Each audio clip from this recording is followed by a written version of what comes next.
Welcome to the Winged Wheel Podcast. Here to talk all things hockey are your hosts, Brad Crisco, Ryan Hanna, and Evan Lobsinger.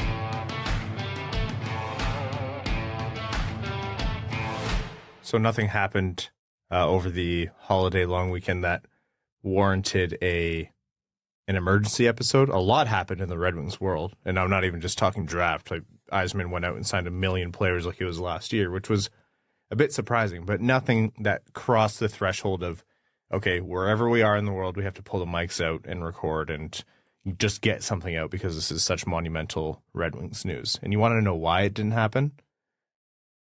Because I brought my recording gear with me. Of course. Yeah, this time. Of course. Like an absolute lunatic, I had like swim trunks, bucket hat, shades, whatever, and a mic and recording equipment.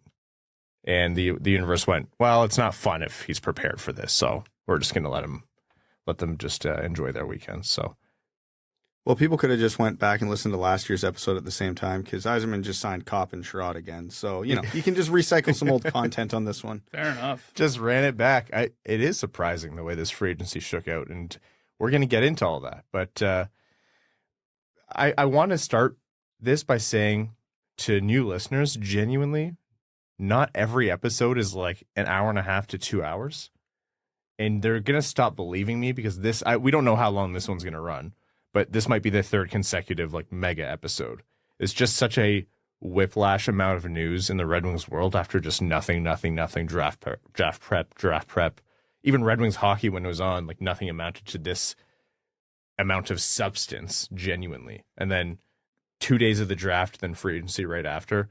Just saying, if the league started a bit earlier, ended a bit earlier, did the draft, gave it a little bit of time, then free agency, then by like 4th of July / Canada Day long weekend, everyone's already at their cottages. The NHL can just relax and enjoy themselves. Just an idea, Gary. Just an idea. Anyways, welcome to the Winged Wheel Podcast. This is our free agency frenzy recap episode.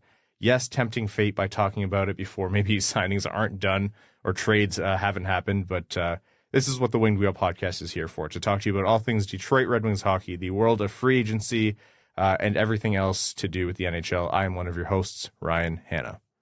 I'm Brad Crisco. And I'm Evan. On this episode of the Winged Wheel Podcast, we are going to be talking to you about exactly all of the signings that Steve Yzerman made for Hockeytown as we go from the big ones in JT Compher and Justin Holl down even to the two-way deals that were signed. We'll be talking about the major news, that is Filip Zadina being waived after he requested a trade before the draft. And then we'll talk about some other notes from across the league, depending on time, maybe other big signings, trades. Tyler Bertuzzi went somewhere on a pretty shocking deal. Speculation about, don't hate me for saying it, but DeBrincat, plenty more before we take your questions for overtime. Before all that, I want to let you know of two things. First, this podcast is proudly supported by our Patreon supporters, patreon.com/wingedwheelpodcast. If you want to go the extra mile and support the show, everything that we do is made possible by our patrons, from, creating this show and growing it and making it better, hopefully, with every episode, to creating our additional content via the spin-off show Expected by Whom, hosted by Prashant Iyer and Sean Shapiro. You should definitely check that show out.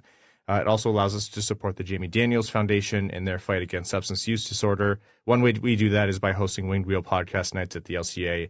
That's a partnered event with the Detroit Red Wings, and it's funded, completely by us. We don't take anything from that, and that's made possible by our patrons. So again, patreon.com/Winged Wheel Podcast if you want to support the show and go that extra mile. Speaking of the Jamie Daniels Foundation, Saturday, August 26th at 5:30 p.m. at Motor City Casino is the Roast and Toast of Thomas Holmstrom and Nicholas Lidstrom, presented by Trinity Health. It's going to be a great event. It's always good to have a roast, but this time they're adding Nicholas Lidstrom, so there's a toast portion as well, because how do you roast the perfect human? There's 2 levels of tickets available now if you go to jamiedanielsfoundation.org. It's a phenomenal cause, and it's going to be a great event, and we hope to see you all there. Let's jump right into free agency. Genuinely, and not joking, like trying to tempt fate and say, oh, we want a quiet weekend because, we're tired from the draft. I was honestly going into this weekend not expecting much from Steve Yzerman and the Red Wings. I was expecting a right-handed D signing of some kind. I was expecting a backup goalie signing of some kind. And I thought, If things get crazy, maybe the DeBrincat trade. If things get crazy, maybe, Sprong or Tarasenko, but not much. And it was, I think, Friday morning where something we'd been hearing for some time, which was JT Compher, and he was a guy that the Red Wings had their eye on, that was really picking up steam. So we were kind of tracking that throughout the day. But that was not the only move that the Red Wings made. It seems like every possible move in a very thin free agency pool is what the Red Wings ended up doing. Yeah, I can't say I'm surprised. This was the exact type of free agency I was expecting, in the sense that it's damn near identical to last year. Couple longer term commitments with a bunch of show me contracts. You can almost draw like line to line comparisons. Copp to Compher, Chiarot to Holl, Kubalik to Sprong, and so on and so forth. So, Yzerman's trying to make this team incrementally better, not having the lottery luck. A lot of prospects in the pipeline coming along, maybe a little slower than we would like, but at the pace that is most realistic. So, he's doing what he can to improve this team. And in a weak free agency crop, there weren't a whole hell of a lot of options to improve this team. So, Stevie went out and signed the guys he thought that would improve the team that were willing to come to Detroit. Yeah. That's something that maybe we should probably lead with. I heard from a couple people that Detroit was having a little bit of trouble getting free agents to sign. Specifically who, that I couldn't nail down solidly. Elliot Friedman did report shortly before we hit record here that they were in on Michael Bunting. And that tracks with what I heard. And Bunting was someone that they wanted to come over here. He ended up going to Carolina on, I think, a 3-year deal. And they weren't able to land Bunting. But I'm sensing a little bit of the Red Wings had to stretch just a little further to get that contract across the line for the guys that they did sign. So that's just something to keep in mind, and we're going to obviously chat about more as this comes along. Let's start with the big signing here, the one that we said we were tracking for a little while, and it came in kind of as expected. JT Compher from Colorado, unrestricted free agent, right shot center, natural centerman, 5-year deal for $5.1 million per year, so a $25.5 million contract total. He's 28 years old. Last season, he put up in a full 82-game season, 17 goals, 35 assists, and 52 points for Colorado. A large part of that season by necessity because everyone on Colorado was hurt at some point.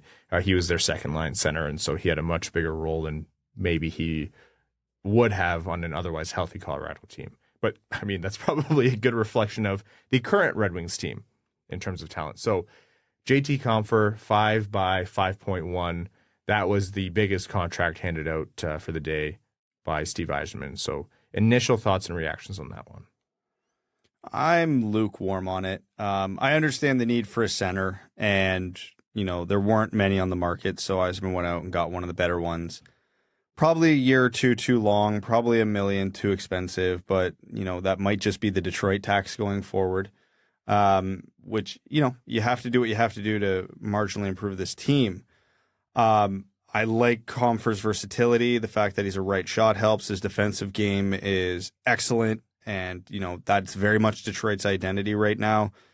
Shut him down, lock him down. We can't score any goals, so we're going to, run through a wall to make sure you can't score any either. And Compher is going to fit that to a T. Down the line, as he ages and as, Danielson and Kasper start coming in for those center roles, he has the flexibility to play wing, and he's played both wings in his career. So depending what the Red Wings depth chart looks like in a few years, he can go wherever needed. So really, really like his versatility. It's probably worth mentioning. He had 52 points last year, but before that, his career high was 33.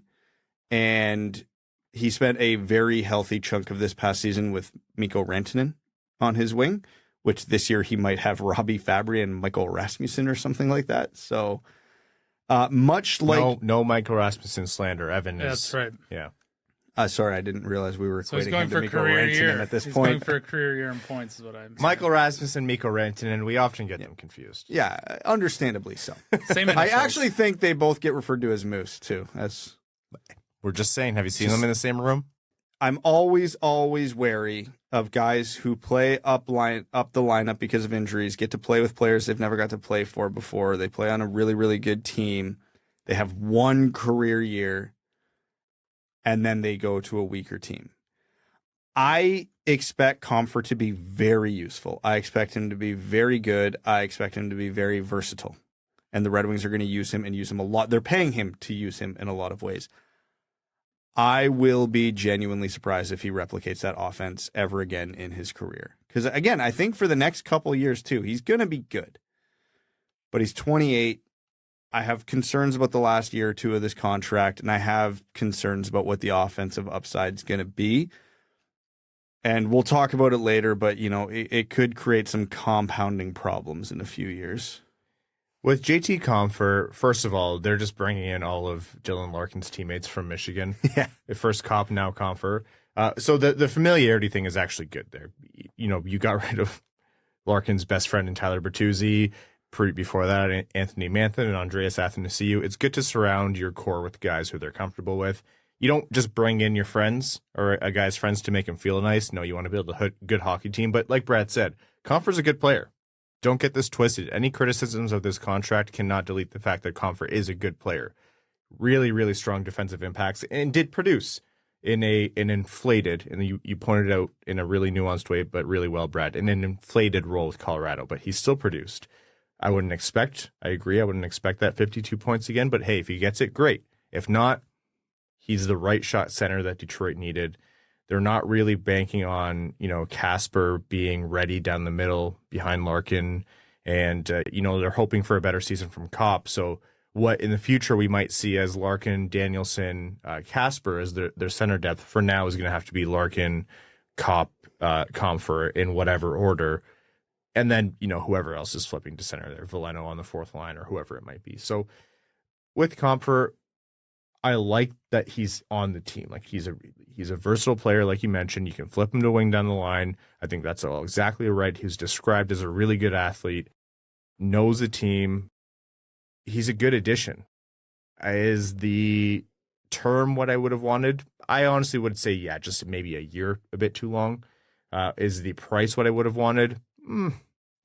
For that kind of production, probably a little bit more expensive than what I would have anticipated. That said, if you look at Evolving Hockey's contract projections, they had him at a 4-year deal for, I think, 5.696. It's worth mentioning, though, Evolving Hockey's is not an analytical assessment of what they are worth.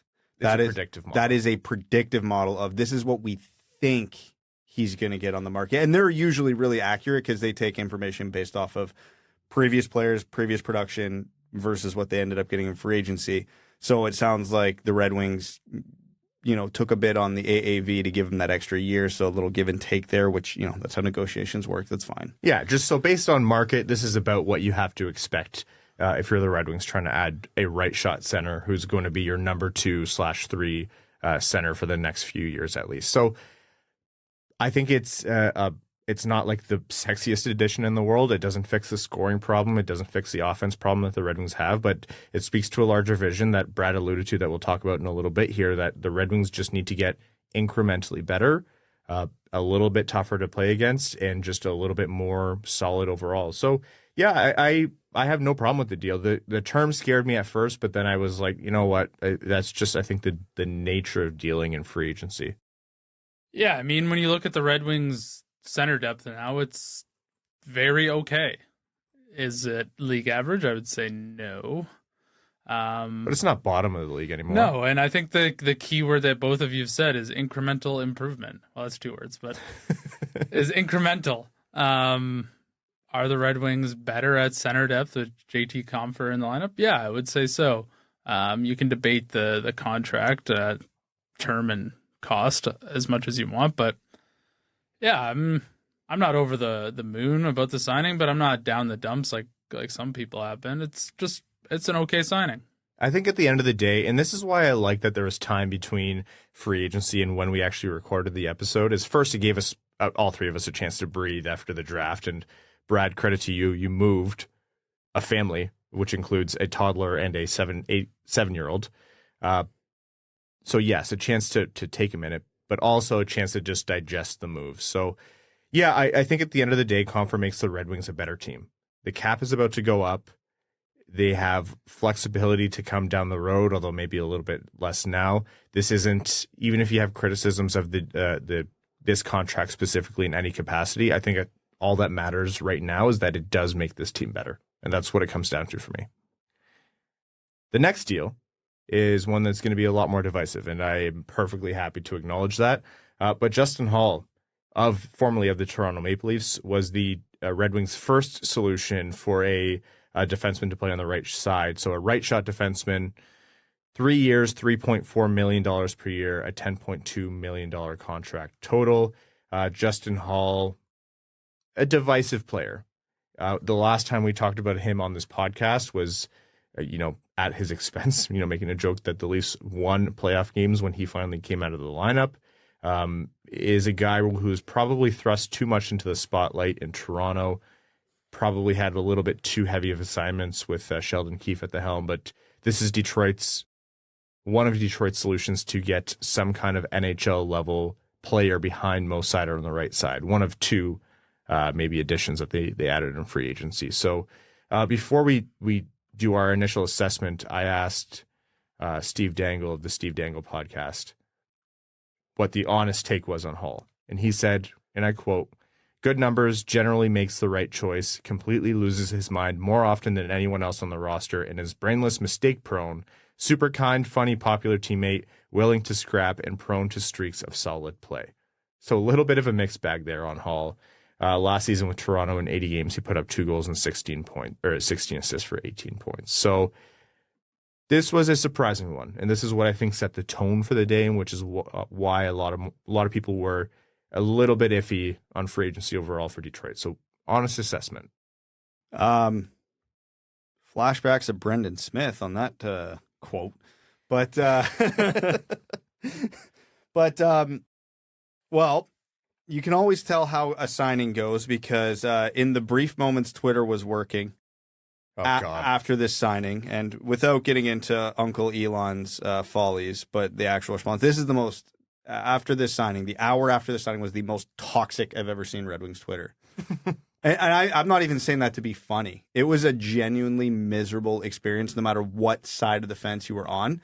If you praised the signing, there was a legion of Red Wings fans coming at you. This guy's terrible. He's awful. What is wrong with you? How can you say that's good? And if you're like, you were critical of it, all the Yzerman truthers and the Yzerplan absolutists were out in full force going, You doubt Yzerman? How dare you doubt Yzerman? He makes no mistakes. This is, and that side felt a little more prevalent, but it was a truly miserable experience for more reasons than just rate limits exceeded.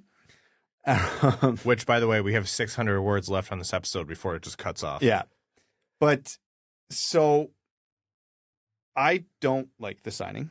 I understand the signing. Mm-hmm. Doesn't mean I have to like it. Justin Holl is better than the Leafs memes give him credit for and the Leafs hysteria gives him credit for. He's not this hysterically bad, almost comic book villain type of hockey player that he was made out to be by the Leafs, especially in the playoffs. And again, the prone to streaks of good play, and then he negates it with just absolutely brain dead, boneheaded moments that cost the Leafs games at points.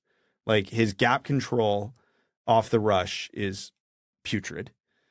He is a big body and he can defend the cycle pretty well, like a Ben Chiarot can. He's a bit of a better puck mover than Ben Chiarot is. I'll give him that.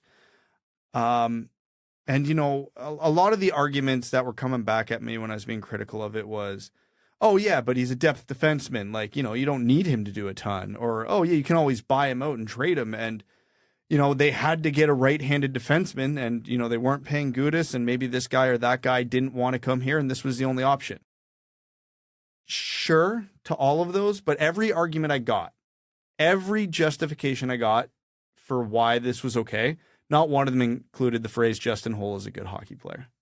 And I don't want to be hard on the guy before he gets here, because I feel like we went through this exact same conversation with Ben Chiarot last year. But this is one of those circumstances where if all your justifications revolve around any statement but he's a good hockey player, it's not a good contract.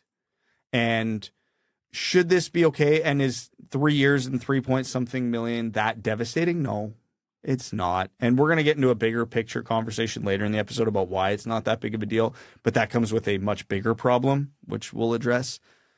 But, I mean, yeah, he's a guy that you can put there. You're not wrong, but you don't give term and money to that guy. The argument of, well, they had to put someone there. Okay, that's fine. But the Red Wings would have been better off this very moment if they had just simply not signed the contract and done everything else exactly as they did. If you have to play Gustav Lindstrom in his spot for the whole year, is Gustav Lindstrom going to perform better than Justin Holl? No, probably not. But Gustav Lindstrom is 1 year near league minimum. He does not tie up your cap for anything in the future. And are the Red Wings planning on winning the Cup this year? No. So is it really that big of a devastation if they don't plug that hole this year? It's irritating, yes. And I understand Detroit is not the selling point that it used to be for free agents, so it's going to be tough. But sometimes simply not signing the contract is the better option. And again, I'm going to give Holl every benefit of the doubt. Every time I'm critical of a signing, people jump on me. I hate this. I hate that. I'm rooting for the guy, especially coming out of Toronto. Nobody deserves the bullshit that Toronto fans and media put players through there, especially Justin Holl. I watched everything that he went through. And man, I would love nothing more than him to come out in Detroit this year, have a solid season, and just stick it to them. On top of being beneficial for Detroit, I want to see him stick it to Leafs fans. It would be phenomenal. I am very doubtful that is going to happen, though. You think he is what he is? I think he is what he is. Again, the way someone else phrased it to me to describe Justin Holl was basically if he plays 30 shifts a game, 28 of them, he's going to be perfectly fine. He's going to make some good passes. He's going to, stop a few cycles. He'll be absolutely what you want him to be. But those other 2 shifts are so bad, and he does something so brainless it cancels out the other 28 shifts. Because he can be a perfectly capable defender for 28 shifts, and you're winning the game 2-1 in those shifts, and then he causes 2 goals against in those other 2 shifts, you lose 3-2. Kind of like thought process. So, we went through this with Brendan Smith. Yeah, it's very big shades of Brendan Smith. So I'm hoping whatever causes those mental lapses gets worked through, because if he can, because that is his biggest problem, is the mental lapses. We can nitpick gap control off the rush, but the mental lapses are his biggest issue. If whatever causes them he can work through, we have a perfectly okay defender. Still not worth that contract, but something you can absolutely stomach for that price. But that is a really damn big if. Yeah, the point you made there, which is this seems to be maybe where Detroit tax really stuck them, is that's my suspicion this free agency. They felt that they needed something on the right side. So you, Brad, are saying you would have preferred, in this case, to just not sign the contract. Very evidently, Detroit felt they needed to add something on the right side. I think I lean more towards I think they needed to add something. I don't think you could have put Gus Lindstrom there for another year. That was tragic. There are a couple other options. For example, Susie is a player I would have loved to have brought in. He has played both sides of defense. Before we started talking, Evan, you mentioned Shattenkirk was a guy who came in real cheap. I understand these aren't exactly like world beaters that I'm talking about. Connor Clifton, Radko Gudas. Of all the contracts that were signed in this range, Justin Holl is by far the weakest player of that group. And this is where my suspicion, again, I couldn't confirm the details, but my suspicion is Detroit would have also have preferred to make some other moves here, and this is just what they could make work. It was what was left, and that is also the impression I get. And, the unfortunate reality of the situation is the Red Wings have been awful for 7 years. So from a winning competitive standpoint, they're not an attractive destination for free agencies. As players get more control as time goes on, this isn't a good weather locale. So if a player wants to go to a game in shorts and flip-flops, Detroit ain't Florida, Detroit ain't California. And as the younger players start coming through, it means a lot to us, but to players who are coming into the league now, the original six thing means shit to like 80% of them. They don't care. It makes us feel old, man. I know, and it's unfortunate. Yeah. So the reality is, until the Red Wings are good, they're going to have a real hard time pulling free agents, because what is the appeal right now? We all go to Detroit. We all love the city. We all know it's way better than the reputation gets, but that reputation's still out there. The players know that reputation. The players hear that reputation. A few of them get by it and, sign, and they'll come and whatever. Other players will be like, I'll come, but you're going to pay me a bit of a premium. Otherwise, I'm going to this similarly awful team in California, hypothetically. So it's the reality of the situation, which is why there's going to be a lot of hard conversations about, okay, it's okay to just not sign the contract, right? Or, and then the irony of all this, and we'll get into it, is they signed a guy who can play the right side literally later that day. So, it is what it is. With Justin Holl, like you mentioned, Brad, right shot, a big body to play against, and Steve mentioned this too, not afraid to get physical. Detroit, among a lot of other things, they're saying if we can't add the talent that's hard to find, if we can't add the scoring that's hard to find, we at least want to be harder to play against. In general, aside from the mistakes, does add positive defensive impacts, is hard to play against, is that big body that the Red Wings love. So, what does success look like for the Holl contract is he comes in, he's not assigned impossible assignments against other teams' top line.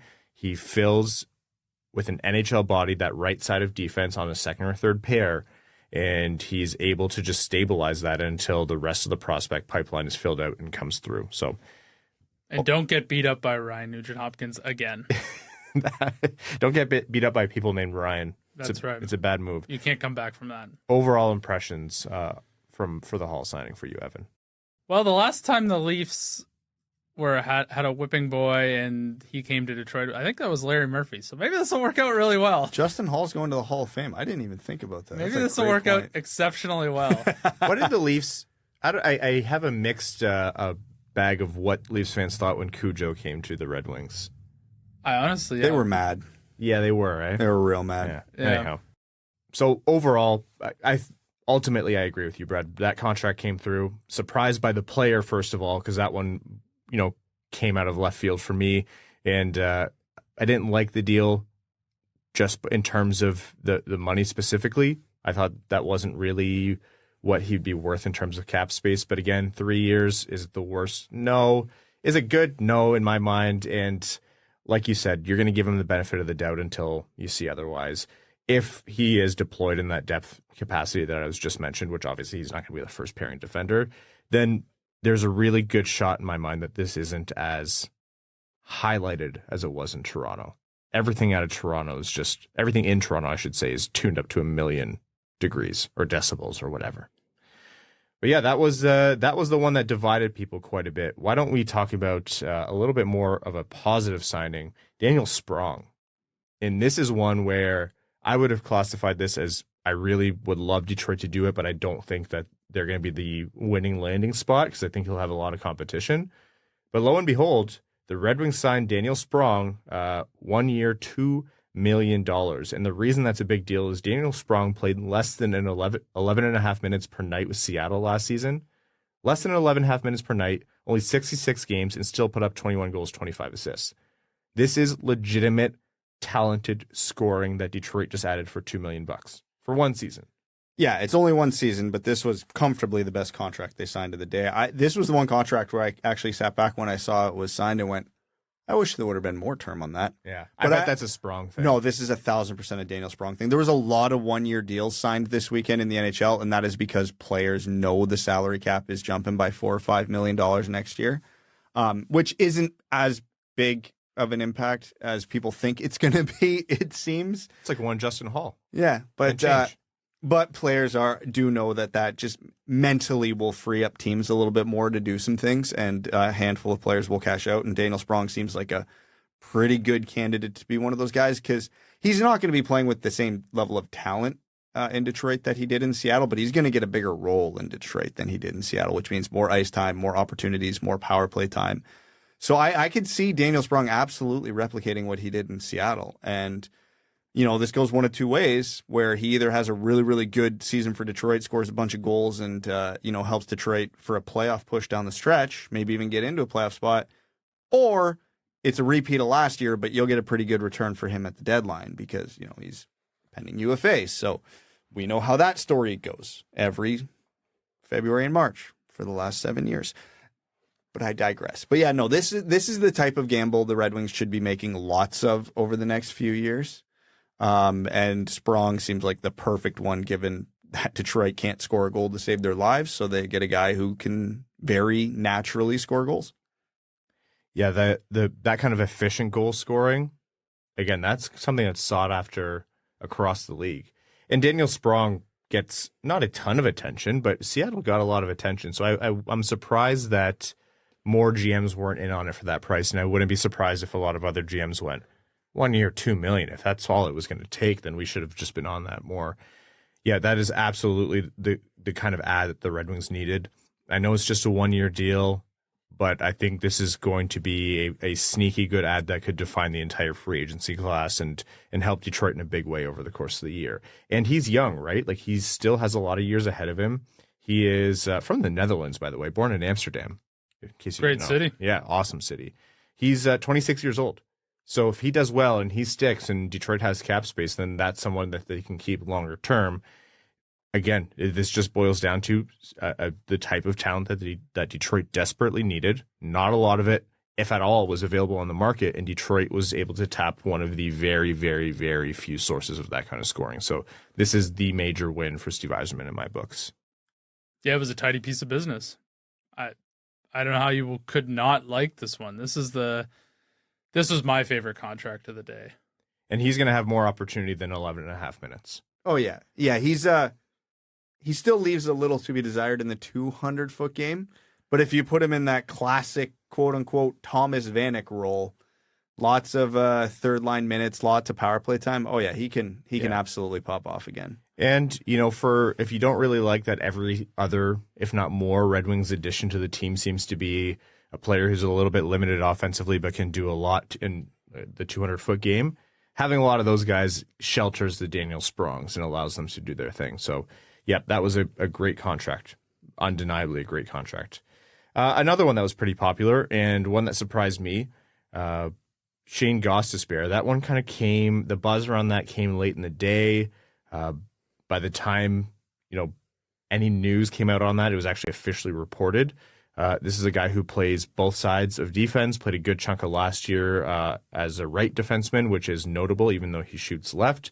Shayne Gostisbehere, 1 year, $4.125 million. Again, just a 1 year deal, but Detroit has found themselves a player who's probably going to be their power play quarterback, or at least contribute heavily on the power play. I think put up 41 points last season between Arizona and Carolina. It's a short-term deal, but one that I think is a healthy addition for some production from the blue line. And again, adds NHL-level talent on the right side if they choose to play him there behind Moritz Seider. Yeah, him and Ben Chiarot can both flip to the right side, so they'll probably experiment with both and just see what they like more. But yeah, again, getting back to the point of the Red Wings can't score goals, and we talked about it a lot around the Axel Sandin Pellikka pick is, yeah, well, the Red Wings also didn't get much offense at all from their blue line. So getting someone like Gostisbehere is going to really, really help with that because he can run the first power play unit. Seider can run the second power play unit.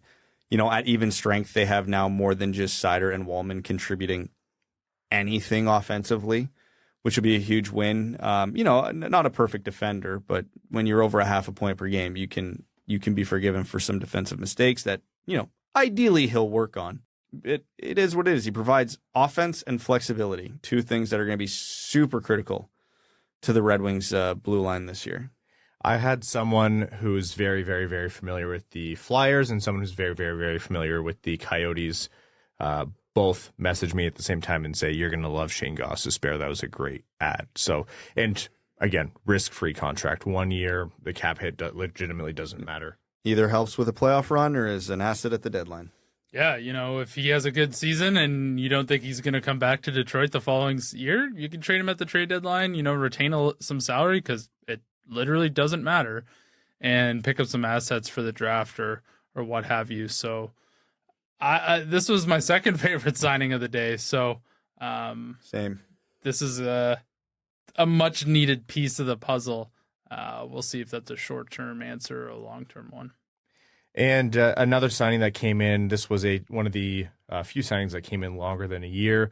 Klim Kostin, 2 years, $2 million per year. It was a little bit funny because as the Red Wings qualifying offers came out, and again, a qualifying offer basically means that you retain the rights for your restricted free agents, or RFAs as you'll hear them referred to.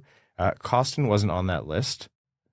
Neither was Gustav Lindstrom, and both ended up being signed as free agents still. So unrestricted free agents. So Klim Kostin came in 2 years, $4 million total, $2 million AAV. He was part of the cap dump from Edmonton, wherein Detroit took on the Yamamoto and Kostin contracts, or Kostin's rights in Yamamoto's contract. Yamamoto got bought out. We'll talk about that later. But overall thoughts on 2x2 for Klim Kostin?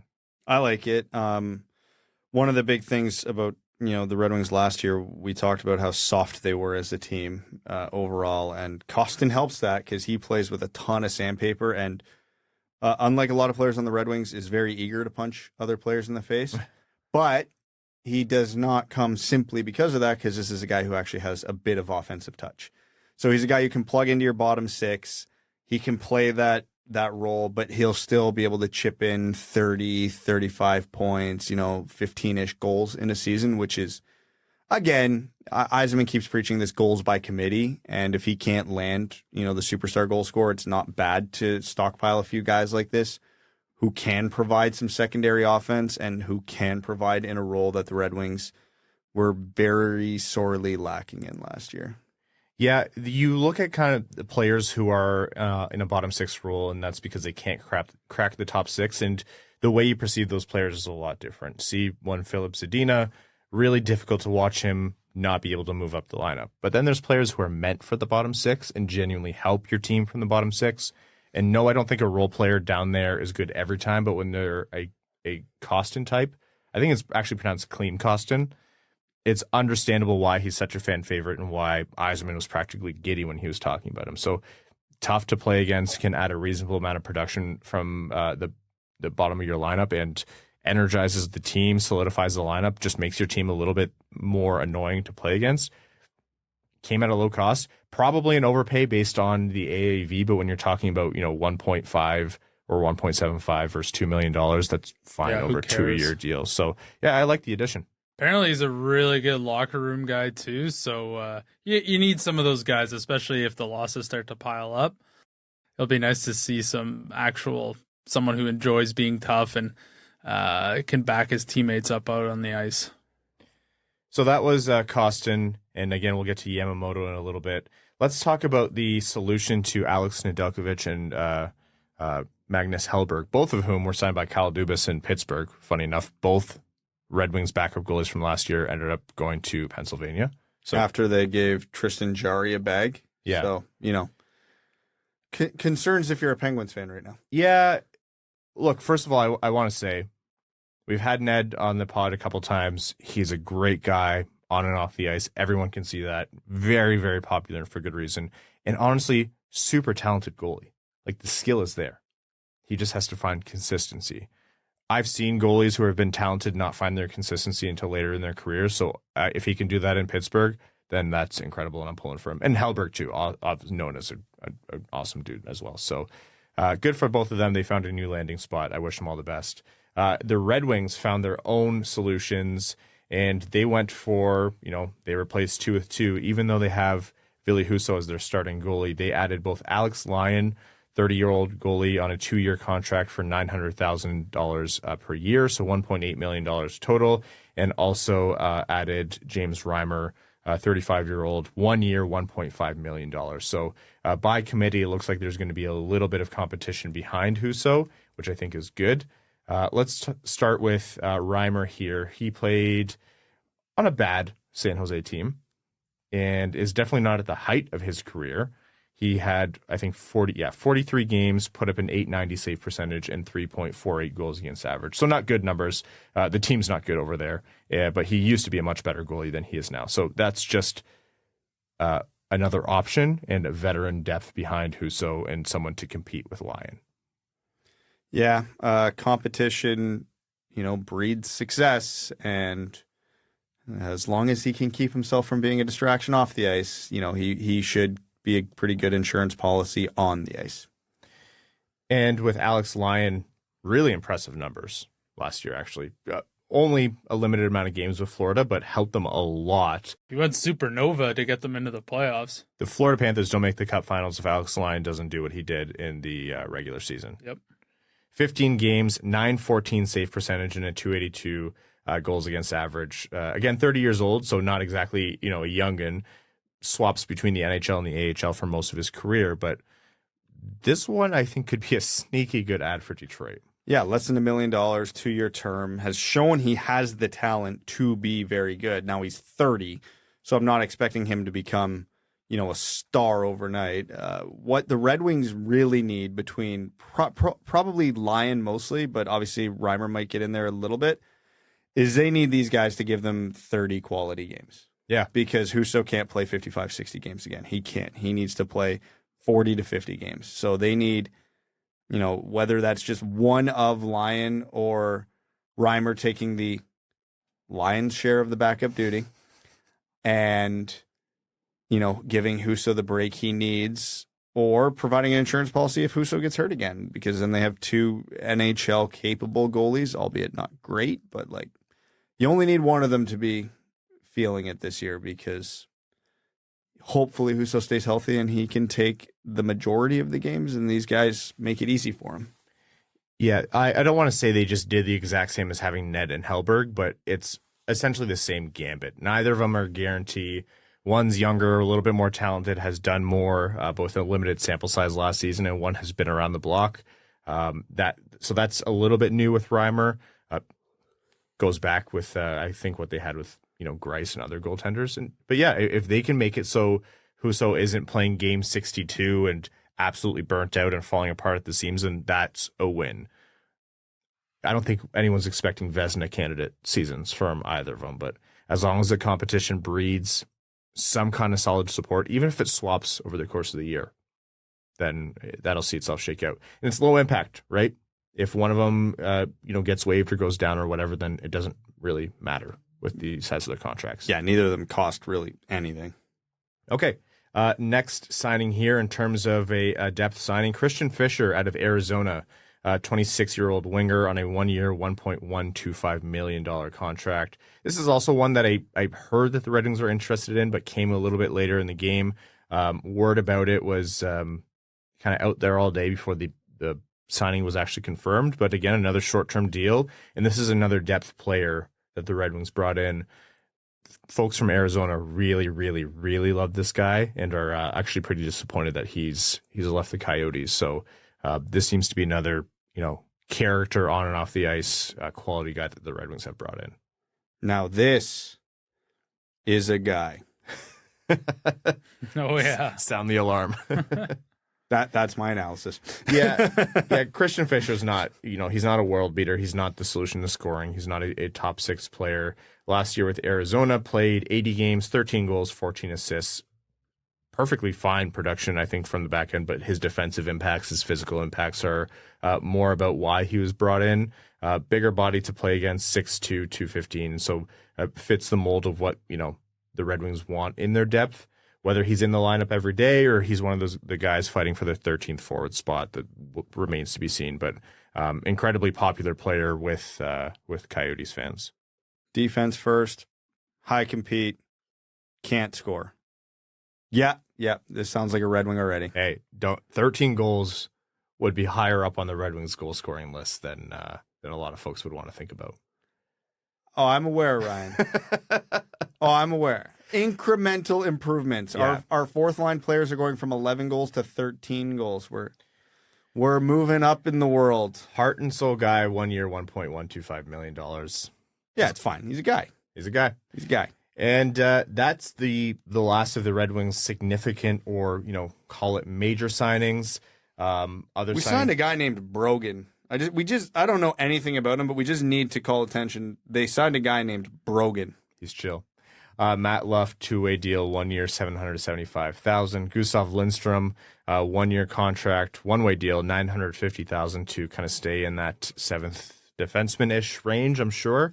Tim Gettinger, again, that's another 2-way deal, $775,000.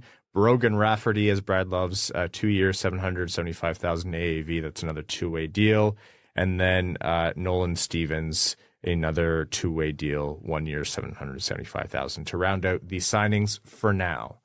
So, again, like I mentioned before, I am happy that there was some time to digest and understand the overall vision, if you want to call it that, of this free agency. And we did hear from Yzerman in his press conference after. But what are your thoughts now? Your digested, formed, cleaned up, polished thoughts overall on the free agency pool and what this informs on for what's to come for the Red Wings.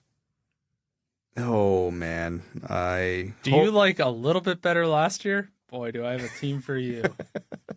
Boy, you have to stop spoiling your September Red Wings preview. I know. Evan. I'm just teasing it right now. Yeah. I hope Elon crushes Twitter tomorrow.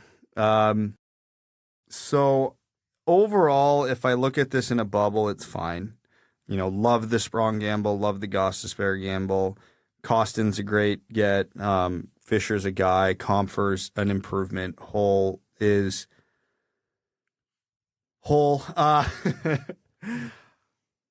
What I'm starting to get concerned with is what's the overall plan here?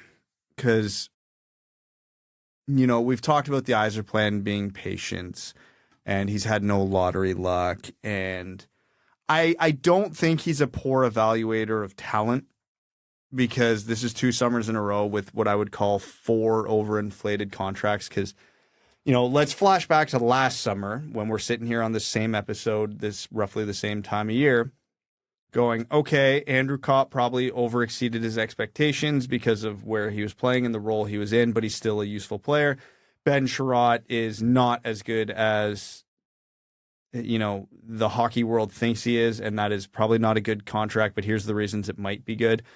And then the season comes, the season goes, and obviously there were some extenuating circumstances here, but Andrew Copp plays largely well, but not to the extent he did the year before, and Ben Chiarot's an utter disaster. That is, honest to God, my exact prediction of what's going to happen to Compher and Holl this year. Yeah, Compher, probably not worth the contract, but still proves to be a useful, good player. Justin Holl's probably going to be terrible, and anything above that I'll take as a win. Because, we went through this the last year. This is damn near a mirror image of each other, and some of these solid bets, last year it was Perron and Kubalik, they paid off well. Gostisbehere and Sprong, I bet, will pay off well. Like, we're in the same offseason, but here's the issue I have with the Compher, Copp, Chiarot, Holl. Holl is 3 years. Chiarot's got 3 years left. Copp has 4 years left. Compher's obviously starting 5 years. So 3 seasons from now, in the middle of that season, you're going to be paying a well past their prime Holl, Chiarot, Copp, and Compher about $18 million in the cap. That's 3 seasons from now. I don't know about you guys. I expect the Red Wings to be competing in that season.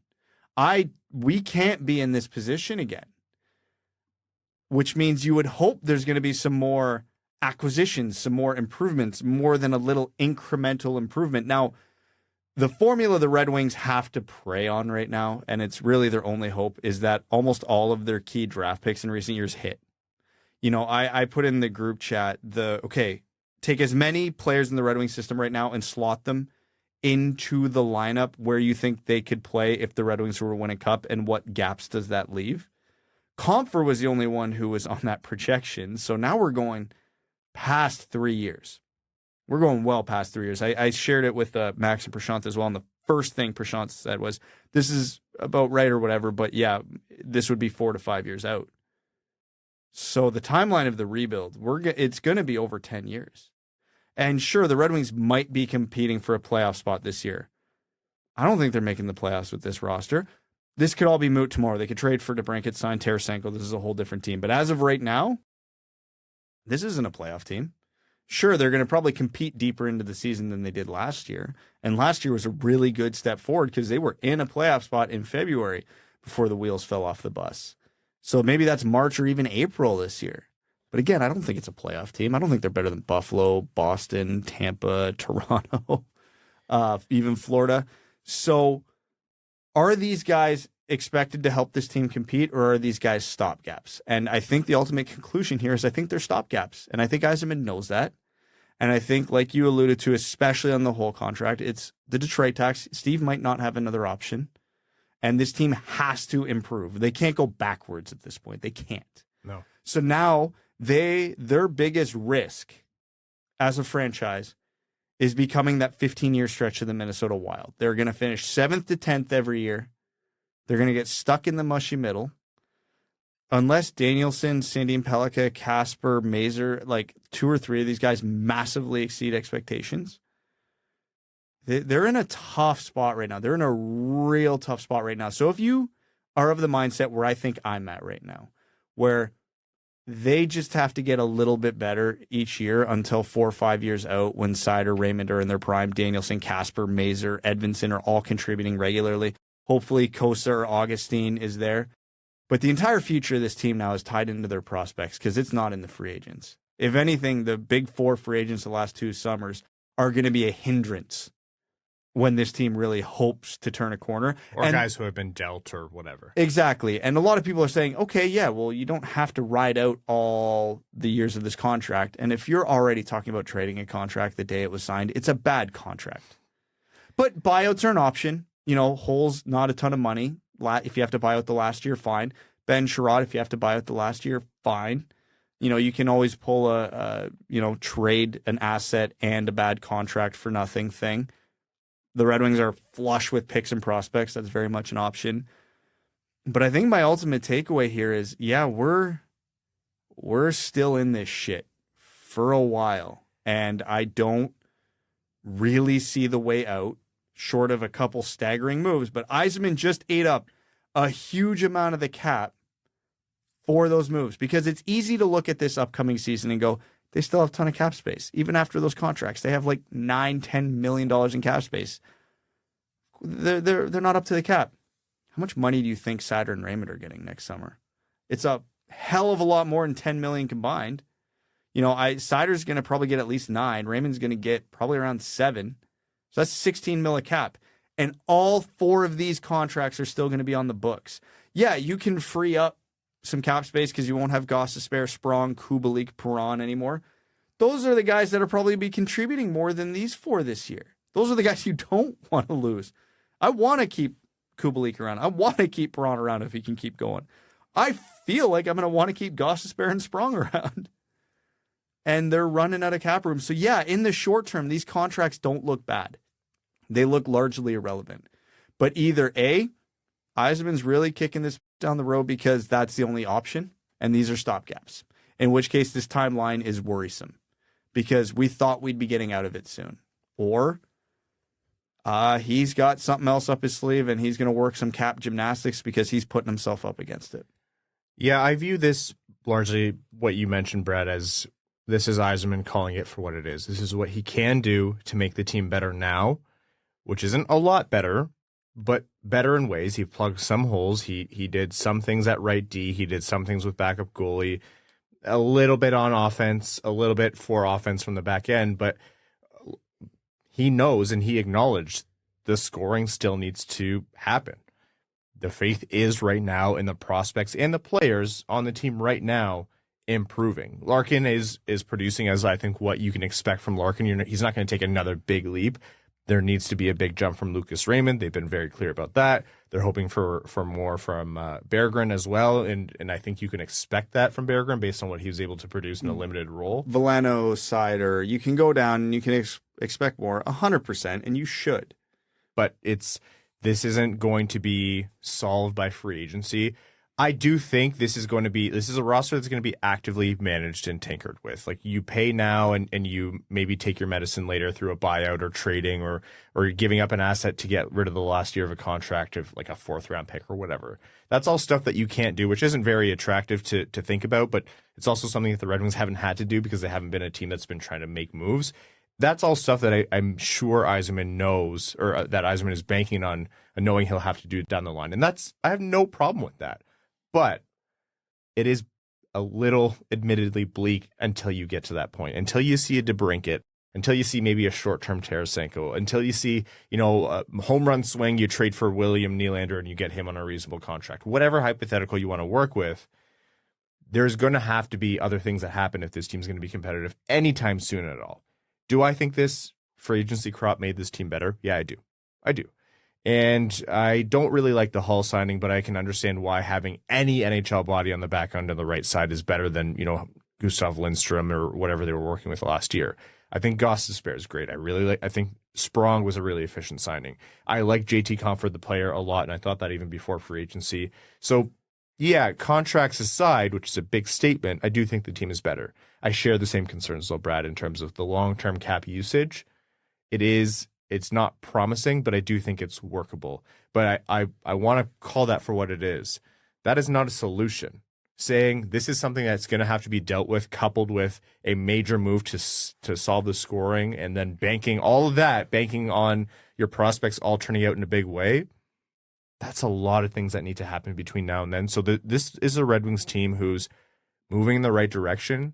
The speed at which it's moving, whether that's by necessity or because certain moves aren't being made, is slower than what fans would want, and it doesn't look to be accelerating at a generous pace right now. Yeah, for me, it's abundantly clear that the prospects aren't progressing at an exponential level. Not to say that it's all on them or anything like that, or there was higher expectations. Like, prospects take time. But it kind of is all on them when you look at the future of the team. Well, it's on the team, too. They got to develop their prospects. Yeah, 100%. So I think I agree with what you guys said. The acquisitions they made on July 1 makes this team better today. What I kind of see is, let the prospects continue to develop. Hope to God some surpass their projected ceiling or whatever you want to call it, and they become elite to superstar level talents. Hope a couple late picks turn into superstar elite level talents, and maybe that's when you take some of all these prospects, all these players, and some picks, and that's when you put the pedal down and really start going for it. Maybe the trades for elite talent just weren't there. The clearly free agent, the elite talent was not really there, but fans don't really care. Most fans don't really care about the 5-year picture.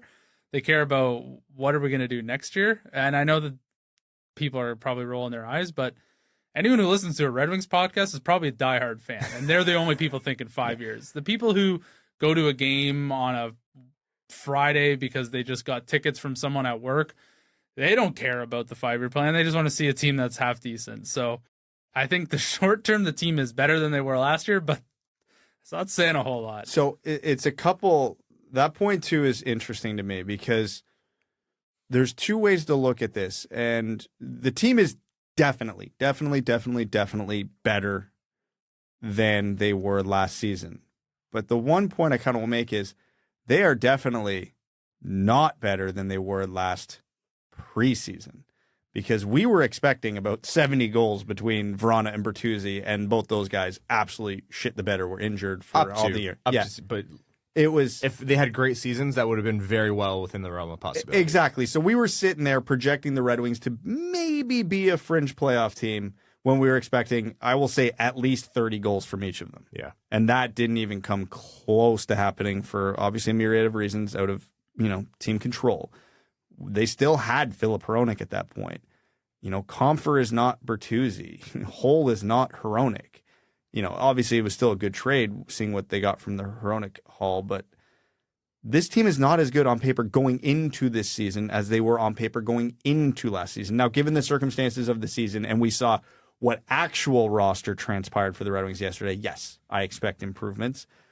But, we also talked about, and Evan brought it up, and the timeline for this upcoming season, yes, there's improvements. And if you're looking at it in an extremely short, tunnel, okay, you're happy with this offseason. I laid out all my concerns for the future. And, we talk about DeBrincat, and as much as I would love to sit here and go, DeBrincat is exactly what the Red Wings need. He's one of the few big free agents who might actually have Detroit on his preferred destination list, so maybe you have to pay a bit of a premium just to ensure that happens. Maybe Stevie waits. Maybe the trade isn't there, and he's like, I'll just screw it. You don't want to take my price? I'll wait and sign him in free agency next year. Yeah. Which runs the risk of what happened with Montreal and Dubois, where, hey, time changes things. But this also means if we're looking at the bleak timeline and the concern of, I don't think this team's going much of anywhere in the next 3 years, that does buy time to acquire that premium position. If Yzerman thinks in a year or two he can do better than DeBrincat, I will argue he is at least 2 or 3 DeBrincat level players away. There's elite talent that materializes every sort of offseason or every trade deadline that you never thought would become available. I can't even think of someone off the top of my head where it's like, what if they just don't want to play there anymore? Yeah, nobody expected DeBrincat to be in this position this summer. Everybody thought when Ottawa traded for him, he was going to be in Ottawa for the next 8-9 years. So this is a rare opportunity that presented itself that I will say I still wish Steve would be a little more aggressive on this because, again, the Detroit tax, you have a hometown boy willing to come here who's a legitimate goal scorer, but that's another longer conversation. Yzerman has another offseason, 2 offseasons, 3 offseasons to go out and make that, Jack Eichel, Mark Stone type trade. And the Red Wings have the stockpile to be able to do it. The Red Wings, asset-wise, could trade for almost anybody in the league. They have so effing much that they could give up. Multiple first-round picks, top prospects, whatever. They can make these deals if they want, comfortably, because they have the depth to do it. Hear me out. Trade for Tyler Bertuzzi. Why? Sign him in free agency next year again, so we can go through a whole nother season of playing that hypothetical again. Guys, he doesn't want to sign here, or else he would have signed here. So I don't know who those players are gonna be. Nobody knows who those players are gonna be. I think he's 2 or 3 Alex DeBrincat level players away, minimum. I think hypothetically, what if the William Nylander thing doesn't happen? He's like, well, there's lots of Swedes in Detroit. I'll go play there. 100%. Boom. Yeah. There you go. Something materializes out of nothing. Yeah. And again, it's going to be that tricky situation of do you sign and trade now, or do you just wait for free agency? Given what the Leafs will probably ask for Nylander, you probably better off waiting for free agency. But again, I'm skeptical Detroit would be on his preferred list of destinations. But again, cap space matters. Either way, my ultimate point being, Yzerman is realistic about where this team's going, so that gives him the luxury of time. However, if you are going to maximize this time and you are planning on a Eichel or Stone type of trade, make damn sure you have the cap space to pull it off when it's there and stop signing the frickin' Ben Chiarots and the Justin Holls of the world. One other thing that I'll add to those very good points is one thing that I mentioned actually when the Shayne Gostisbehere signing specifically came through is I like the deal. I like Shayne Gostisbehere, the player. I've wanted him in Detroit for some time. But what does this mean for Detroit's prospects? Because yes, Simon Edvinsson could be ready in September. It could be November, depending on how recovery from his shoulder surgery goes. He's not going to come in with a full off season of training, getting stronger, bigger, faster, whatever. But he is now a little bit blocked from the lineup. Marco Kasper, if he was to make this team full-time, he still could do it. He's going to have to really force his way. He also has Elmer Soderblom and Carter Mazur wanting to do that. Soderblom, who made the team out of camp last year, and that it stands to reason that he'll have a lot better of an opportunity this year to really make it stick. Carter Mazur would be a longer shot. We had him on the podcast. He watches games in the AHL, just a couple of them there. But the way he played in college hockey, that's a guy who I could very well see making noise in camp as well. There's nothing wrong with sending those guys to Grand Rapids and saying, yeah, Grand Rapids, you are going to have a lot of help from players who maybe could make an NHL roster now. But, we just got done talking about how important production from your younger players is for the Red Wings' advancement. So injuries happen. Camp has a way of shaking out roster spots. Yzerman has proven time and time again that he will give a roster spot to a guy who earns it. He's not afraid to waive anybody. No. Christian Fischer could get waived. Yeah. So I'm just saying there isn't a free pass. It's not a surprise. Yzerman has kind of done this every year. He's bred the competition, and players have still broken through. But this does look like a pretty significant wall ahead of a pretty significant list of guys trying to break in. I'm not even talking about the Wallinders or the Johanssons of the world either. We're going to start the conversation if Simon Edvinsson makes the team. Well, do you want him playing 6 minutes or do you want him playing 20 minutes down in Grand Rapids? I already see this conversation happening. All right, this is a very nuanced problem. So I'll address Edvinsson specifically first, since I think that's probably the most linear path that we can figure out. He's coming back from shoulder surgery. You probably don't want him as a rookie going straight into the NHL, fresh off an injury, getting overwhelmed, yada, yada, yada. So a bit of time in Grand Rapids just to kind of get the rhythm back is probably best for Edvinsson, no matter where his skill set is at the start of this season. And if he's having a monster start in Grand Rapids, you kick a Holl, a Lindstrom, a Chiarot, a Mata, a who the hell ever off the team in a heartbeat to make space for him, and you throw them in the press box. Scratch them, yeah. Yeah, who cares? The overall thing here is, again, with what the bleak, realistic timeline of this team looks like, again, allows you the luxury of time. You don't have to rush a Kasper. You don't have to rush a Mazur. In fact, there's now probably a lot of benefit to kicking their ELCs down the road. As fair or unfair as that is, in that third season of the Justin Holl contract, where you're going to have an aging Compher, Copp, and Chiarot all taking up an ass ton of your cap space, it's probably going to help to have a Kasper on an ELC, a Mazur on an ELC, so on and so forth. So you get a lot of ELCs on your contributors there, and the further you kick those down the road, the more beneficial it is to what the Red Wings' ultimate window ends up looking like. However, you can't bring 3-4 rookies up at once. You have to stagger this. So I would like to see Edvinsson play at least half a season in Detroit this year. So then that way he's not a rookie when you bring up Johansson or Wallinder next year. You would like to hope that Marco Kasper can break through full-time this year, so that when Mazur kicks down the door next year, you're not bringing up 2 rookies in prominent roles, and then you get Danielson the year after that, and you can keep going down the line, because you can't bring all these guys in at once. You have to make space for them at some point. I understand that you make them earn the spot, and I 1,000% believe in that. But we lived through the Holland era where we saw prospects kicking that door down and Holland looking through it and just slamming it back shut. Mm-hmm. There is such a thing as over-ripening a prospect. We have learned that. So it is now a very delicate balance of, when this guy's ready, you have to give him a spot. I do not give a shit how much we like, I'm talking a lot about defense, but this applies to the force as well. How much we like a Mata, we like a Chiarot, we like a Gostisbehere. If Edvinsson's ready, he's ready. Get one of those guys out of there. They have to be the priority. The Red Wings are not a free agent destination until they start winning again. The Red Wings have a lot of older players eating up cap space. This team is not getting elite talent anytime soon. The prospects are the best bet. If Nate Danielson can become a 2C, if Marco Kasper can become a 2C, if Simon Edvinsson can be a 3C, if Carter Mazur can be a second-line right winger, and all of these guys are effective in these positions, this is the biggest benefit to this team going forward. And I know we've had 7 years of saying the prospects are the most important thing. The prospects are the future. The prospects and their development is everything. Well, we're still there, so it's still got to be the priority.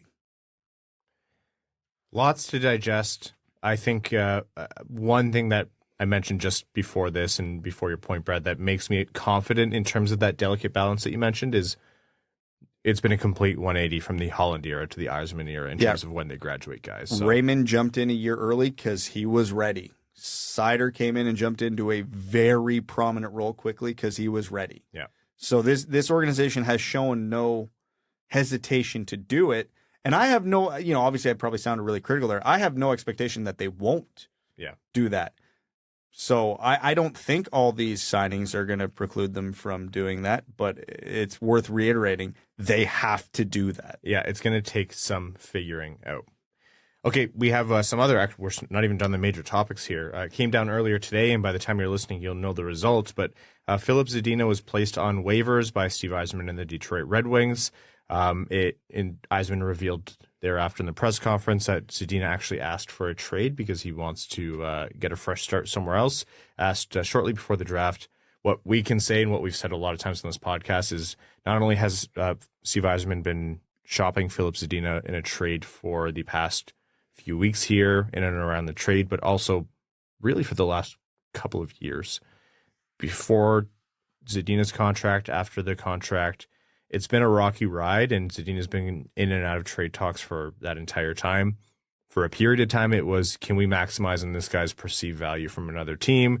And then, he broke his leg, he's out for a long time, and then he's back and he's doing well, and then, he's injured again. And it's just been a rough road. And then when he asked for the trade, it was just trying to find him a new situation. So Yzerman mentioned that his preference, because he just signed him to a 3-year deal, 1 year of which has lapsed, that his preference is that Zadina figures it out and it happens in Detroit. He not so subtly said that the reason other teams don't want to take on the players because of the 2 remaining years on the contract. So wasn't able to find a trade partner. So we'll see if Zadina gets claimed. Again, you, the listener, are going to know. Right now we are recording on Monday night at 10 p.m. So we're still waiting on that news. But this could be one of two things. This could be Zadina clears and he's still fighting for a roster spot in camp, and we're having the same conversations about Filip Zadina this September that we have every previous one, it seems like, for the last million years, or someone takes a flyer and a Tolvanen type pickup, or maybe a lesser degree, but they try to give Zadina a fresh start and he gets a chance to put it together somewhere else. Honestly, I hope he does, for Zadina's sake. For the Red Wings, it's obviously better to not lose an asset for free, and you hope he figures it out here. You know, I'd say I don't think he's ever going to figure it out, but Tolvanen did, so there's always a chance. You know, Zadina's an offensive player who struggles to score. And on the Red Wings, that is probably one of the organizations in the league where he's going to get the least help in terms of, offense, just because this team doesn't score. And there's so many teams, right in the start of a rebuild who would love to take a reclamation project on like this. I'd be shocked if he got through Chicago, Anaheim, Philly, all these teams that could just use bodies right now because they've, torn it down to the core. So I don't expect him to clear. This is one of the very few waiver placements from the Red Wings where I can say I'll genuinely be surprised if he clears. Hope he does for the Red Wings' sake. I hope he doesn't for Zadina's sake. I don't know. It just sucks.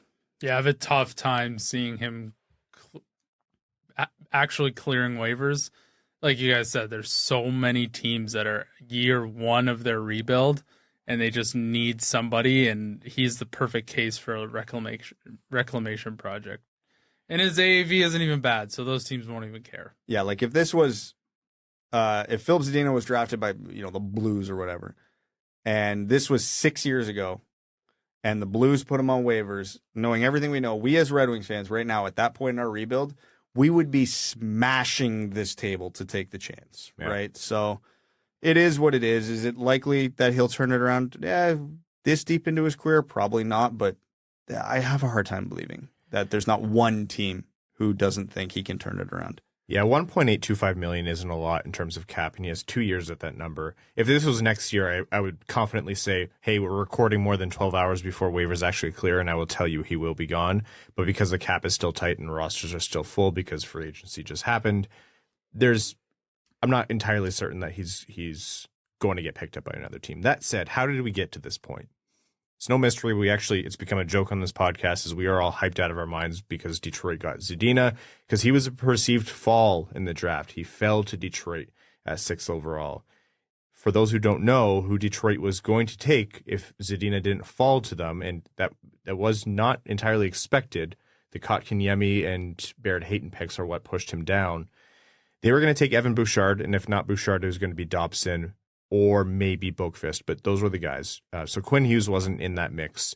despite the fact that he obviously would have been a really fantastic pick at 6 overall where Detroit could have had him. Still, Zadina was a guy who came in who was supposed to fill nets. We all know the infamous quotes. He scored really well in junior. It's a story we've heard a million times. Scored a lot in the Quebec Major Junior League. Seen as a guy who could fill the nets to snipe the puck. Really good release. He got to the NHL, had no space, had no deception on his release, wasn't able to adapt his game, and seemingly was just running into the same brick wall trying to be that guy when it just wasn't going to work for him talent-wise. Can do a lot of other things extraordinarily well on the ice. Transport the puck, 200-foot game. Kind of mistake-prone, but I think he's worked on that over the last year. But anytime he gets within 10, 15, 20 feet of the net, he just forgets what to do. And it's one of those situations where I think, a fresh situation for Filip Zadina is probably what's best for the player and one of the only ways he's really going to figure it out in his career. And it's unfortunate because a lot of this, ultimately, it does fall on the player. It does. I don't want to call it for anything other than what it is. This isn't a Jeff Blashill buried him in the lineup thing. This isn't a, every injury was at the worst possible time thing. But like this past season, there were points where I know Derek Lalonde thought Zadina was unplayable in the lineup. And then there were points towards the end of the year where the Red Wings were really impressed with what Zadina had done. And injuries just came at the worst time. Sometimes you just need to remove yourself from the environment you're in and put yourself in a new one. So if Zadina clears, then I hope this training camp is better for him and he's able to compete for a roster spot. It's going to be an uphill battle. But if he gets picked up by someone else, then I'm rooting for him. I think there's talent there. I'm not sure he puts it together, but I'd sure love to see it happen. That's Filip Zadina. Again, you'll know more, and we'll talk about it next episode, whatever the result is. One more quick point here. Tyler Bertuzzi. I'm going to set the scene for you. He's on the Detroit Red Wings as of last season. Negotiations with Steve Yzerman in the Bertuzzi camp go absolutely nowhere because Bertuzzi has an ask for term, at least a 7-year contract, and Yzerman is completely disinterested. Neither side really came off of their demands. It became clear very early on for Steve Yzerman, as he confirmed later, that they were not going to find a solution and he was going to have to trade him, which is unfortunate because Bertuzzi is a really, really, really, really good player. Now, there were concerns about, is Bertuzzi's injury all season, multiple injuries all season, and previous back surgery going to make him hard to trade in general, but alas, Detroit gets a really strong return from Boston in terms of what they were able to get for basically just a couple months of Tyler Bertuzzi. So all's well that ends well for the Red Wings. It's an unfortunate divorce between Bertuzzi and the Wings. We all saw Dylan Larkin's presser. It's really tough to lose your best friend, one of the heart and soul guys on the team, fan favorite, et cetera, et cetera. So you think after a really strong first round, in terms of production points, I know the play in his own zone and the mistakes weren't necessarily the best, but there's a lot of blame to go around for the Bruins. But a strong first round for Bertuzzi. His name is still on the map. A weak free agency pool, you think he's going to get what he wants in terms of term and someone's going to pony up, or he's going to settle a little bit, maybe take a 6-year deal and get some good money. He did what I think is a really good move for his career. Go and play likely with Austin Matthews in Toronto. If he can stay healthy, he's going to run unreal numbers, maybe the best of his career. Signed a 1-year deal for $5.5 million, and then he's basically going to try to get that bag next year. What blows my mind is that it came all the way to this point before Bertuzzi was willing to do that short-term deal. Is this the best move for his career? I think yes. Objectively, removing the bias, yes. Is it risky? I think yeah, because that guy has a hard time staying on the ice. He doesn't exactly stay healthy. But if he does, then this is an amazing move for him. But does this not miff you as a Red Wings fan? Does this not piss you off at least a little bit? Not even a little. You're a better man than me, Brad. He Klingberged himself. He overvalued himself and misjudged the market. And, that's not a knock on him, but, a lot of teams are feeling the squeeze. We've been talking about the flat cap ad nauseum for years. And it was a weak free agent crop. And, Orlov only got 2 years. And, Matt Duchene only got a 1-year, $3 million contract. At least Orlov cashed out, though. Bertuzzi didn't even cash out on his 1-year deal. Yeah, Orlov was only 2 years. It wasn't much. And I would value Orlov more than Bertuzzi. You got $7.5 million a year. Yeah. So, but I think the term just wasn't out there. I think teams are learning their lesson on, You know, you don't go nuts in free agency because it so very rarely works out. I do think teams might get a little more reckless next offseason. So I think given that... Yeah, they get the Christmas money next offseason. Yeah, Bertuzzi overplayed his hand. Same thing happened to John Klingberg. Then he had to take a 1-year prove-it deal. The difference between Klingberg and Bertuzzi is Bertuzzi went to the ideal situation for him in this scenario. He's going to go play on maybe the best offensive team in the entire NHL. He's going to put up 1 trillion points, and someone's going to give him the bag next summer. Maybe not what he thought he'd get, because a lot of teams, like I said, learn their lesson from previous free agencies, but there might be like a 5x8 on the table for him next year if he puts up 70, 80 points in Toronto this year, which if he stays healthy is very, very likely. So, yeah, he overplayed his hand. And once he realized he overplayed his hand and the market for him was not there, of course he wasn't coming back to Detroit. Detroit wasn't going to be the team that was going to get him 70, 80 points. Why the hell would he? This team finished 30th or whatever in goals scored last year. Of course he's going to go to Toronto if he wants to cash out next summer. But it's basically all coming down to him staying healthy, because the reason he didn't make more on a 1-year deal, you say, okay, you're not going to give me the term, then pay the price. And he said, well, I'm going to give up maybe a couple million on that price on this 1 year to be able to go play with this unreal talented offensive team, probably have no playoff success because it's the Leafs, and then make it later on. But our team's going to give a 7 or maybe if it's Toronto 8-year deal to a 29-year-old next year. Yeah, maybe Brad, once they get their newfound cap space, they're going to go nuts, like when you get your bonus check or whatever it might be. But this really is hinging on his health. He's going to have to put all the pads back and all of his equipment, and he's not going to have to, basically have snow on his jersey and shin pads after every shift. I like Tyler Bertuzzi. I'm certainly not going to root for him because that means rooting for the Leafs now. But, I hope the gamble on himself works out. It is all basically hoping that he stays healthy, though. That's what it all hinges on. Yeah, I mean, I didn't know Red Wings fans were upset until you mentioned it, so... Oh, I saw that. I was like, I understand all the steps as to how it got to this point, but it was still annoying. Yeah, but I still don't understand. Like, why are you mad? Because he didn't sign in Detroit? No, it's like the whole thing the whole time was term. I need 7 years. And then the point Brad made about it's a pretty big risk to take on a guy who's injury prone and is 7 or 8 years right for his age and the style of hockey he plays. And that was all seen from the beginning. I made that point 2 years ago. Everyone made that. Like it was obvious, and Yzerman, obviously, that's why he was a non-starter. And then it ends up is in a 1-year deal for undervalued dollar with Toronto. Yeah, so instead of getting 7 years, he'll get 6 years and make lots of money next year. I just needed to blow some steam. Okay, fair enough. Thank you. I totally didn't understand the people were upset about that.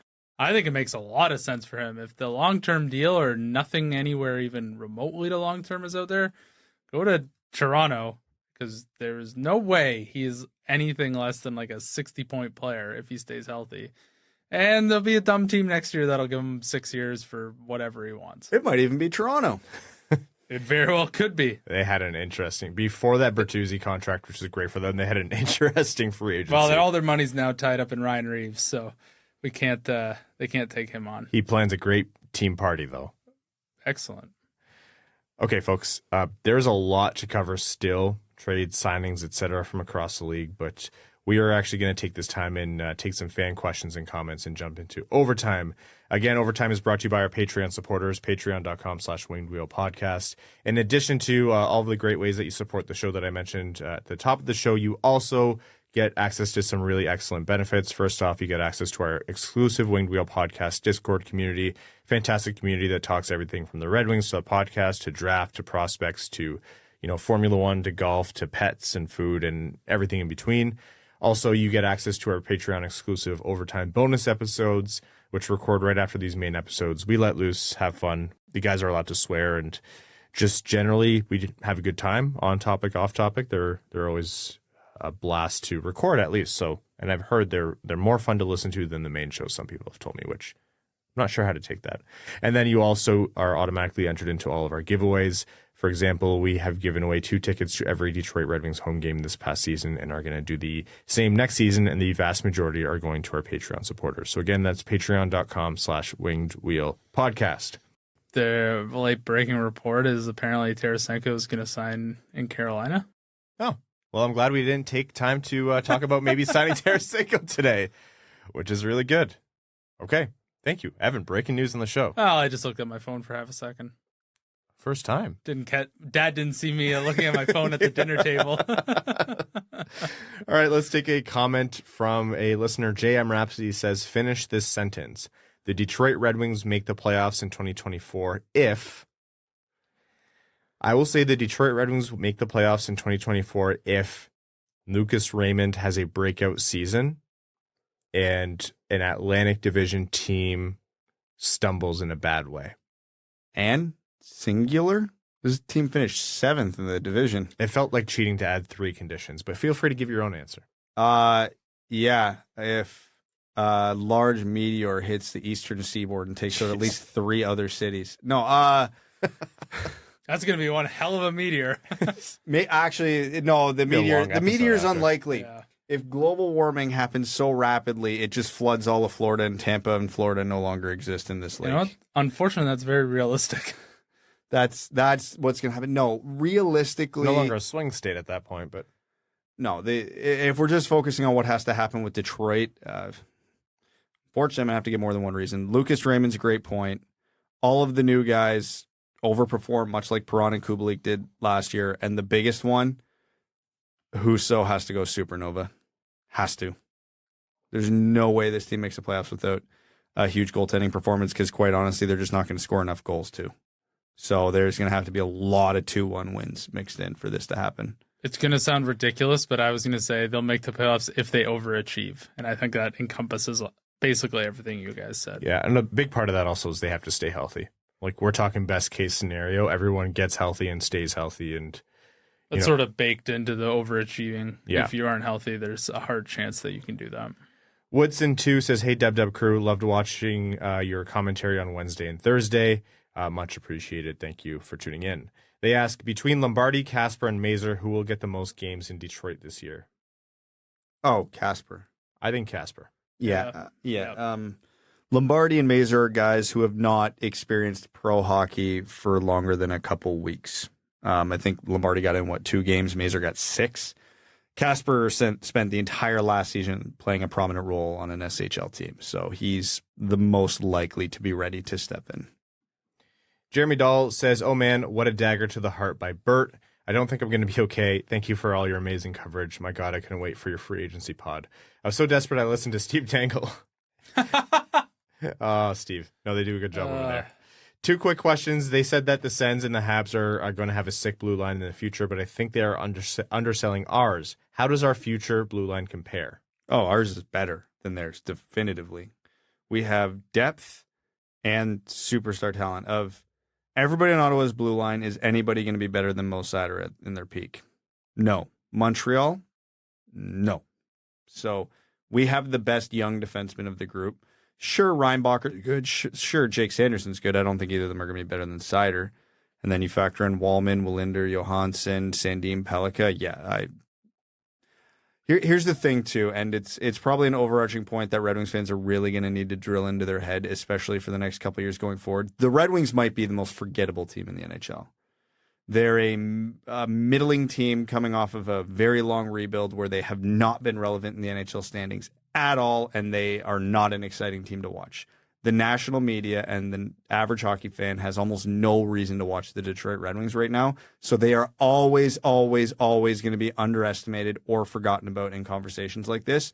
So always keep that in the back of your mind, and I don't blame the national media or the average fan. This year, I'm hoping it should be a little bit better, but still way off the mainstream path. Yeah. And second question here is, and I really wanted DeBrincat, and with what it sounded like the ask was, would you have given up either of Danielson or Sandin Pellikka for DeBrincat? You guys are all awesome. You know, it's funny because you were talking about that really is pick 9 or 17, and before the draft I said no to 9. 17 I could stomach. Now I'm saying no to either, based on knowing on who the picks are. Yeah, knowing who fell to 17, because it was a really fortuitous board for the Red Wings at that point. No, but there's always the caveat. well, what contract are we getting with it? You know what I mean? Like, if we're getting DeBrincat at 7.5 by 8, yeah, I'm probably still doing that. But from the sounds of it, it's not going to be close to that, so I wouldn't. Okay, next question here from the Jack Scientist says, happy free agency. Let's talk about a happier topic, Marco Kasper. I feel like the more I see videos, hear about him, and the higher I get on him. What are the odds he fits into the team next year given our new signings, and what should the expectation be in this next year, all of this coming off of his injury? Well, like we mentioned, there's a lot of roster ahead of him that he's going to have to clear through. He has been impressive from the moment he's been drafted. Let's see how the rest of development camp shakes out. Really, it's going to be training camp, Red Wings training camp, that's going to define his season. So I think it's good and it's fair to have high expectations for him. I think an overperforming result for Marco Kasper this year would be he plays a good chunk of games, maybe not as many as Berggren, but let's say he comes up at some point and makes it stick like Berggren did. That would be a fantastic outcome for Kasper. If not, then just hope for him to thrive in Grand Rapids. Yeah. The most likely scenario in a whatever you want to consider best case scenario, Kasper goes down, plays 30 games in Grand Rapids. 200-foot game looks great. He's like 25 to 30 points in that time, comes up, and then, has that Berggren stretch of, he's not going back. Aaron says, seeing Zadina on waivers hurts. Where do you think the Wings would be in the rebuild if he had turned out to be what the consensus thought he'd been on draft day? Would he have had been our number one scorer? Had he been what we thought he'd be? I don't think they're super far ahead in the rebuild, but we wouldn't have to be having all these DeBrincat trade talks because we'd already have them.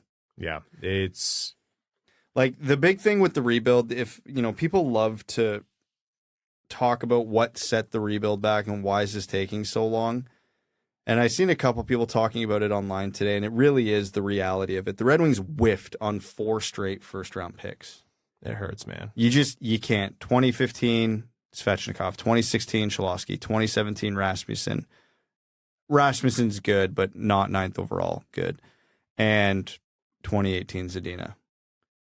That's 4 absolute whiffs, which is now the nice thing, that regime and those, they are not in the organization because that is straight up a fireable offense for everybody involved.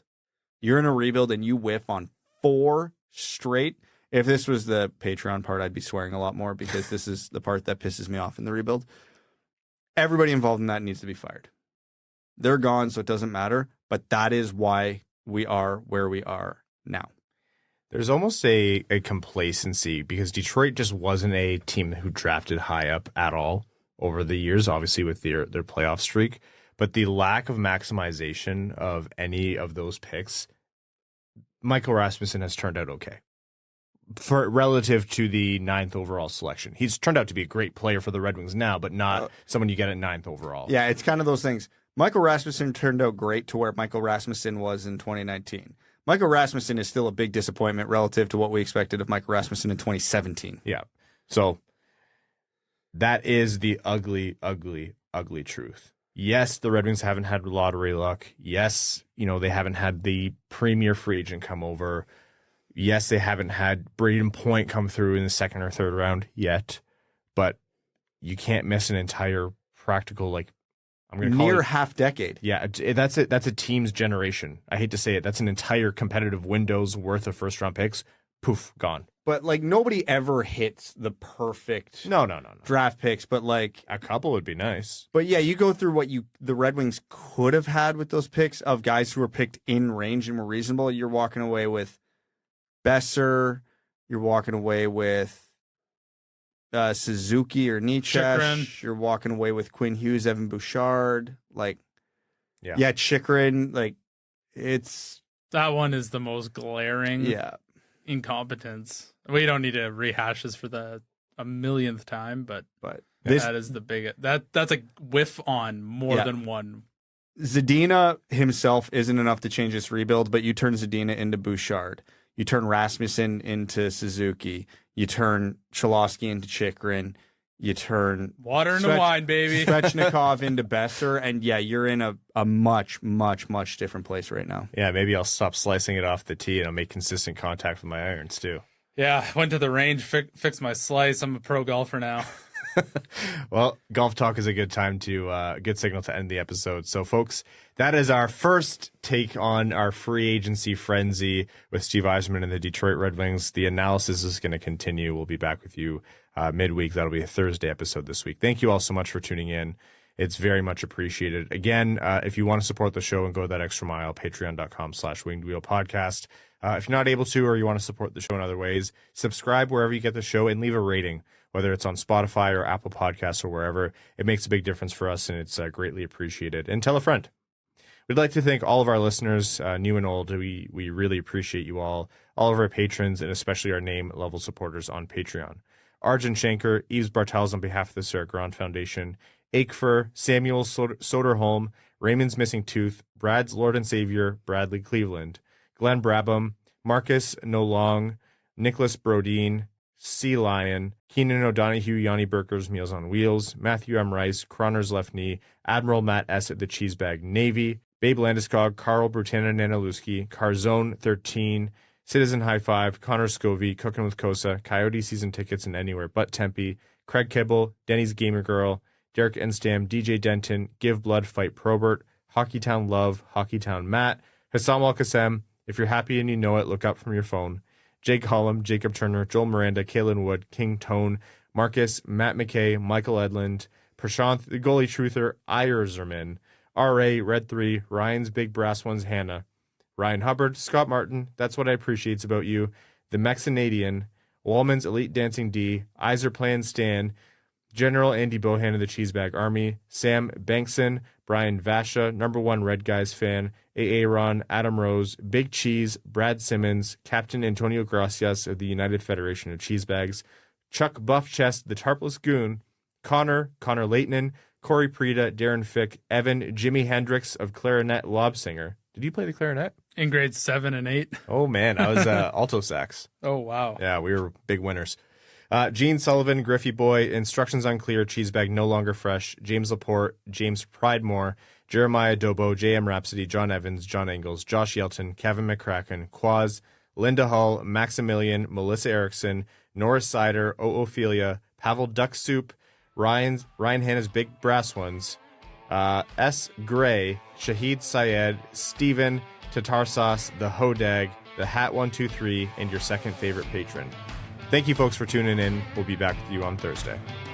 Thanks for tuning in to the Winged Wheel Podcast. Be sure to check out wingedwheelpodcast.com, where you can subscribe to the show on iTunes, Spotify, or wherever you get your podcasts. You'll also find links to other ways to support the show, such as Patreon, official podcast apparel, and more. And don't forget to follow the show on Twitter at Winged Wheel Pod. And of course, the hosts at Brad Crisco, at Ryan Hanna WWP, and at Hockeytown Evan.